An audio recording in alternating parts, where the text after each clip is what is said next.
Hi, welcome to the Israel First television program with myself, Martin Blackham, and with my wife, Nathalie Blackham. Great to have you with us. Thank you so much for joining us today. We're the program that looks at Israel and the news, and we look at features and the biblical background and the Hebrew letters and Hebrew background. Now in the news, because we live in the land. That's right. Exactly.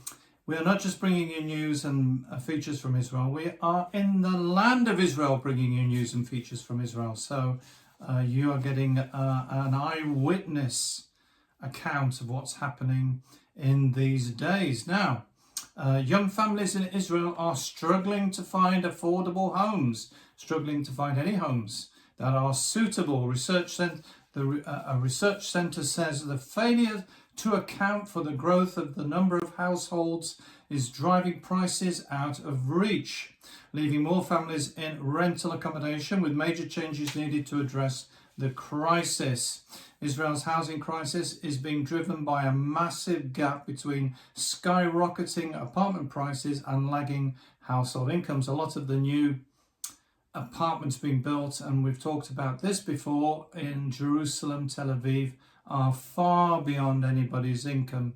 I'm not really sure who's meant to afford these kind of apartments costing millions of dollars. Now, the Shoresh Institute for Social Economic Research has been doing some investigation. While apartment prices in Israel surged by approximately 130%, Nathalie, between 2020 2022, net household income rose only by 45% during the period, the report found. The rise in average rental prices was more in line with wage increases, rising by 40% during this time. The study, authored by a researcher, Yael Mishley, found that home prices are being driven upward by a persisting shortfall in the supply of homes, with the crisis aggravated by the construction failing to match demographic shift, in which household numbers have outstripped population growth, pointing to unmet demand for smaller units. The trouble is they're building a lot of big high sky-rise apartments, and a lot of people just want a small home. Calling this a deep structural failure, the study called for major policy changes to right a housing market long plagued by low supply, a problem primarily driven by centralized, fragmented planning system and burdensome licensing requirements that result in years of administrative delays, according to the report. With ballooning prices putting home ownership out of reach, many are continuing to rent houses or apartments into the middle age, though in the past this was seen mainly as a temporary measure for young people. No, so this is very interesting what you are saying, because we live now in Judea, and so I was with a friend going into a village which is not far from us, which is called Tekoa, and they are building, because we've been a few weeks ago over there, but they are building, and now I just saw that they've done some small, it's a caravan, it's like the first house for some young people who can't afford to find something. And so Tekoa, they are very good. They are growing it's just amazing. And they know about this problem, and they have done especially special houses for the people. And it's in Judea, because a lot of people now have to get out of the big cities. Yeah, the big cities. And so Samaria and Judea is more and more attractive because the prices are lower. And it's a very good thing to go to live in Judea and Samaria. I think we are very close now to 1 million inhabitants in Judea and Samaria, Jewish people. So this is a good news. And they have to develop. It's like people, like where we live in the village, many people have 3 or 4 kids. It's beautiful to see. When you see in Europe, it's like 1, 2 kids or none. And it's not good. You can't carry on like that. Now, in 2001, only 10% of 5-person households lived in rental accommodation. By 2022, that share had risen to 20%. a trend that's seen across nearly all household sizes and age groups. Though rental prices have risen less sharply than home costs, paying rent still constitutes a major financial burden for many families. According to the report, approximately 54% of households in Israel's bottom income quintile now spend more than 40% of their disposable income on rent. In other words, their housing costs are taking up nearly all of their income, of 50, nearly going towards 50%. One of the, by the way, that's one of the highest rates in the among OECD nations. The report identified what it said were structural issues regarding the pace and type of new construction, driving problems across the housing market. As Nathalie was saying, a lot of people are moving out of the big cities because they can't afford the costs of living there. So they're having to commute into Jerusalem or into Tel Aviv. Now, Tish B'Av has just happened, and thousands of Jews have visited the Temple Mount for Tish B'Av, some praying openly. It's really... So what Tish B'Av? It's a day of mourning, a day of many disasters that happened to the Jewish people, and so they have a day of fasting. And also the destruction, I mean, the main thing maybe is the destruction of the temple. That's the first one and the second one. First and second. But you know, so the right at the beginning, the root, because it's very important to know where is the root of all of that. The first 9 of Av in English was Tish B'Av, in English is 9 of Av, is the month of Av, and it was the spies when they came back. From Moses sent them away, they go to the land, they give a good report, like publicly, but they went back into their tent and said, well, this is bad, this is terrible, well, like grasshoppers and all of that. And God said, well, you know, you are giving a bad report about the land that I have prepared for you. So this is very bad. And so this was the very first 9 of Av, which is very interesting. So now, even more, we have to praise God to see people coming back into the land and into Judea and Samaria. Now, advocacy groups say over 3,000 people visited the Temple Mount, the holy site, marking, as Nathalie was saying, the destruction of the temples. Israel's national security minister, a government minister, was there on Temple Mount, Itamar Ben-Gvir, and government minister Wasserlof. In fact, 2 government ministers, at least amongst the worshippers. Thousands of Jews were there for the Tish B'Av fast. Many of them said the priestly blessing. And it's interesting to note that the High Court of Justice in Israel has ruled that Jews have the right to pray at the site, because in the past it's been something they couldn't do. With it, cutting a long story short, it was in their hands very briefly. They recovered it after thousands of years, but then they gave it over to Jordan to administer. And a spokesperson from Beit Adenu, which advocates for Jewish worship on Temple Mount, said that about 3,000 Jews had come to the site by midday, while hundreds were waiting in line to enter. Absolutely unbelievable. The past, many of you may not know this, but in the past, very few people went up onto Temple Mount. Very often it was closed. Very few people went up. And indeed, if there was... And very limited time too. And indeed, if there was 10 Jews going on Temple Mount, that would be something extraordinary. But having hundreds waiting, thousands having visited is quite something, is quite a sight for sore eyes in our lifetime, Nathalie. Hundreds more were expected to visit the site. Police were permitting Jewish worshippers to bring Tish B'Av liturgical material up to Temple Mount. That was another thing. You weren't allowed to carry anything. So some of you will remember, if you had a Bible, you had to leave it at the entrance, those of you who visited Israel. And no religious items. Artifacts, or flags or anything. Now, Prime Minister Benjamin Netanyahu has backed expanded Jewish prayer at the site in January 2026. That's what he's advocated. Look at what's happening here. Jews are praying and feel that they are the rightful owners here, Ben-Gvir said in a video. Everywhere people understand the state of Israel is the sovereign authority. There is still more to do, and with God's help, we will continue to move forward. And we had the privilege the other day of listening to Smoldrich, who is a bit of a controversial figure, but he is advocating for the rights in Judea and Samaria, doing a very good job there. And indeed, as you come into our village, you can see his pretty face, because they're putting up a big advert there for, I think it's for the elections, but there you are. Whether the elections are because of the war, it's been on and off kind of thing. So we're due to have some, but and there is a lot of things. I was reading also in the news that now the Pool of Solomon, which was an amazing place, is like loads of water. We might do a special program one day about that.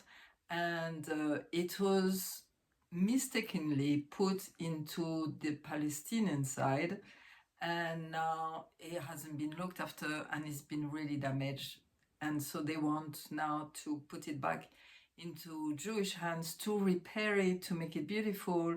And this was like a very, very big pool, reservoir, I would say, reservoir of water that Solomon built for the first temple, because obviously they needed to have a lot of water for Jerusalem. And then Herod make it even bigger for the second temple, and because obviously Jerusalem was bigger. And so it's going to be an attraction for when the tourists will come back, because right now it's very slow. But we have to repair the place. There is already a road who has been redone, restored, and it's very exciting because it's like ruins of the ancient land of Israel again, becoming, is having a new facelift, isn't it? Yes. So it's just amazing. And it's being restored here and there and there and there. Yes, it's restoration of so many things, and it's just amazing to see that. Now, one of the things that's happening in Israel is that Israelis are visiting Palestinian towns. Without going into all the details of who goes where and what, it's very interesting because they are not officially allowed to go. It's actually against the law, and you can be arrested if you're Israeli, into Area A, which is under Palestinian Authority control. Now, dismissing warnings, they are still going in, Nathalie. They are venturing into the towns, Arab towns, looking for deals on goods and services amid the rising cost of living in Israel. Something we've mentioned before on the Israel First television program, that it is the skyrocketing the prices of goods in Israel, and it's one of the highest in the OECD. And compared to other European nations, it is very, very expensive to go shopping here. The shopping basket, as they call it in economic terms, is very dear. Now, they're entering the towns in search of cheaper goods and services. However, security officials are very worried that it poses a serious security risk. For a growing number of Israelis, the promise of vacation villas, they can get those apparently. Auto repairs, car repairs is something that is very available in in the Palestinian towns, are a fraction of Israeli prices, and they've become a lure to outweigh repeated military warnings against entering the Palestinian Authority controlled areas where Israeli civilians are barred by law. Amongst the biggest draws are vacation rentals on Airbnb, which connects travellers with hosts in cities around the world. A 5-bedroomed house with a private pool in Israel can cost more than 20,000 shekels. That's $6,550 for a week for a 5-day stay. Wow. Which comparable properties in the city of Jericho are often listed for less than half the price. So if you can save half your vacation money, it's very attractive. Despite the ban on Israelis entering the PA-controlled cities, there is a red sign outside the roads going in. Normally, the Palestinians are very keen. Palestinian Airbnb host in Area A told the Times of Israel that he does not question guests about their nationality. Lots of people come to visit, but I don't ask where they're from, he says. I welcome everyone to my house. I'm not sure if there are any Israelis who came. And to be fair, He would know. He would know straight away. well, he would know because they'd be speaking Hebrew. Yeah. But to be fair, they are very welcoming, the Arab Airbnb people. So you would get a very warm welcome, but there could be security issues if you run into some who are not so happy. Some, especially among the Arab community, may travel. I should explain, there are Arab Israelis who travel to Arab Palestinians, so it's there for them. It's the same language, same culture, sometimes same family, so it's not such a big deal. Palestinian mechanics often charge thousands of shekels less than Israeli counterparts, so it's very attractive to go into the territories to have your repairs and your car serviced. I know. And I heard even that there is some experts now who, like, people might be still a bit afraid to go over there. So there is like a man in the middle, right, who will say to them, okay, you can give me your car and I'm bringing it to the garage over there. They will repair it and I'm bringing it back to you, so you don't need to go over there yourself. And this person will be like the middleman. Yeah. And so, yeah, they always find some... Well, even with the middleman, it's still cheaper doing it Yes, that way of course, than of taking course. it to an Israeli garage. Well, Nathalie, you have always some very interesting things to share with us from the Hebrew perspective, and you've been doing the Yes. Hebrew letters. You're right. This is, this is so important. And also I wanted to say to you today, like, the Bible, the Old Testament, or the Tanakh, as we say more, Tanakh is like, so all the first writings were all written in Hebrew, obviously, and still written only in Hebrew for the Jewish people. And you had the New Testament, or what we say, the writing of the apostles. And for us living here in Israel, it becomes very obvious that they wrote it in Hebrew first, because it was the way. They weren't going to write it in Greek, because Greek, it was like they had a problem with the Greek. They were speaking Greek, but they didn't want the Greek culture, especially the Jewish people, like Mary and Miriam, we spoke about it last time. Sorry, Joseph and Mary, which is, her name is Miriam in Hebrew. Obviously, they were like tzaddik, they were like righteous people, so they will go to the synagogue, they will just, be as Orthodox Jews now today. So obviously, all the writing of the apostles were written in Hebrew, and now we are finding more and more about that. We have a friend also who is working on that and spreading the message more on that. And so you can understand how the Hebrew is getting more and more important. First of all, because it's like God spoke this language. It was the first language. If you see from Genesis 1 to Genesis 11, there was only one language on the earth, which was the Hebrew language. You can look at it. It's only in the Tower of Babel that God has split all the languages. So again, it's him very kindly who gave us the languages. But he said, well, if you're going to be united against me, this is not the right things to do.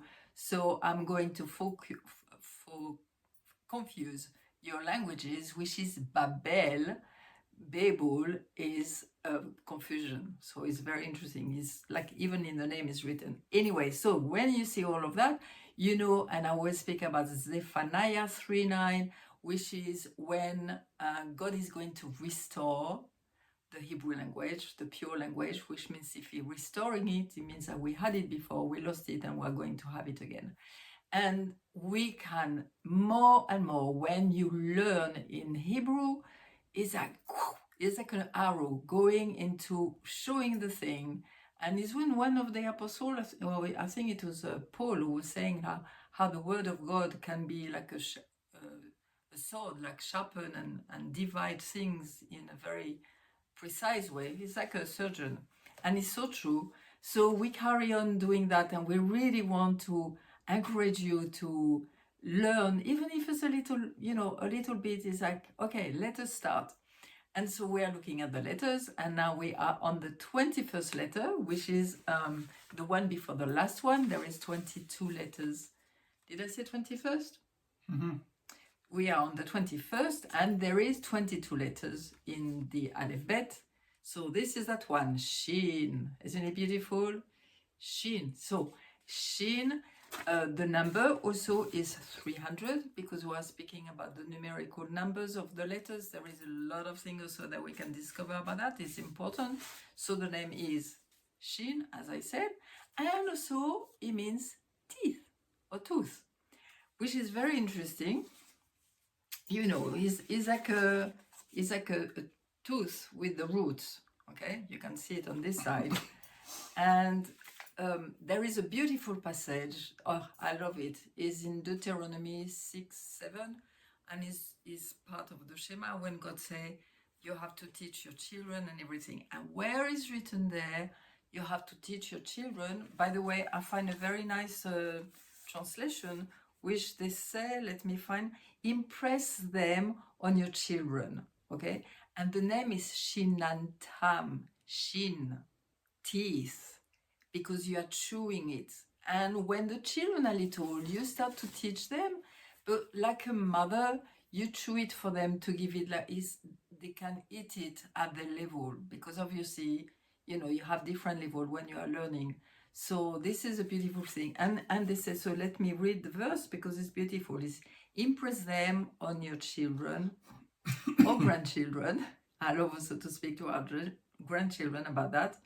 Talk about them when you sit at home, when you walk along the road, when you lie down, and when you get up. So it's like anytime, you can always find a time where you can relate things of life and see what God is doing. Like right now, we are doing our garden, and it's like, for me, the seeds are so tiny, and suddenly you can have a tree or you can have a plant.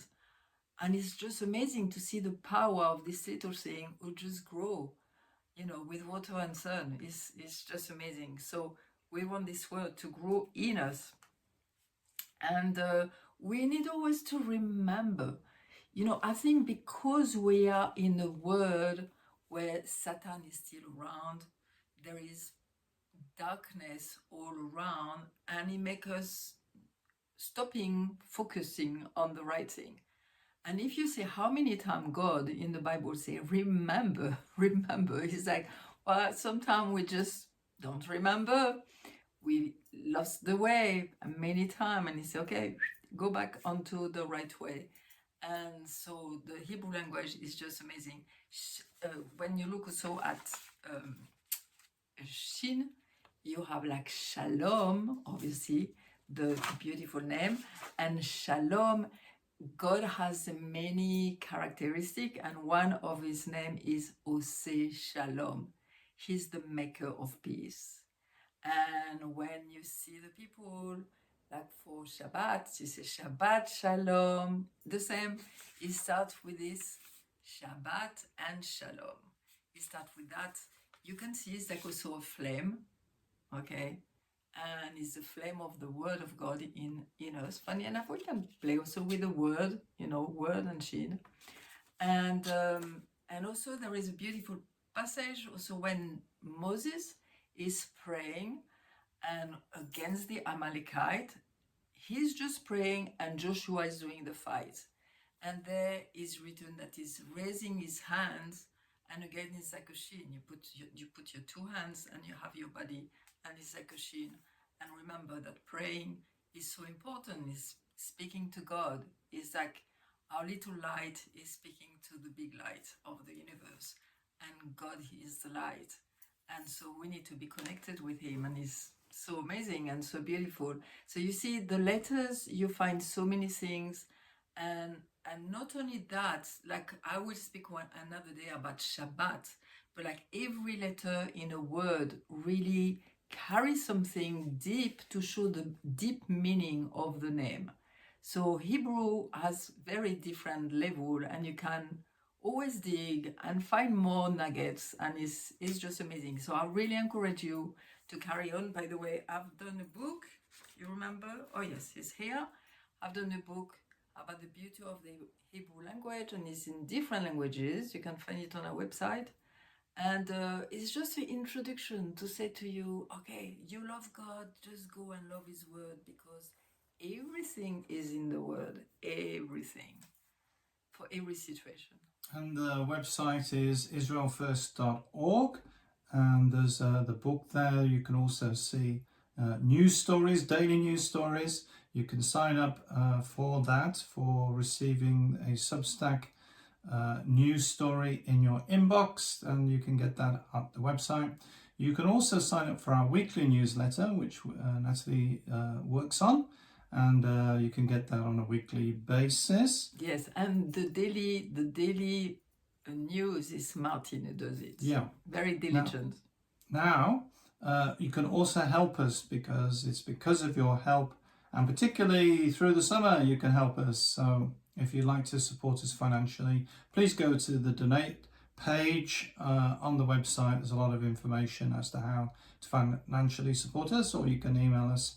And if you have any questions or different ways you want to help, then please get in touch with us. We'd love to hear from you. And if you're watching, wherever you're watching today in the world, we'd love to hear from you as well. And don't forget, we're the program that looks at the land, the people, and the language.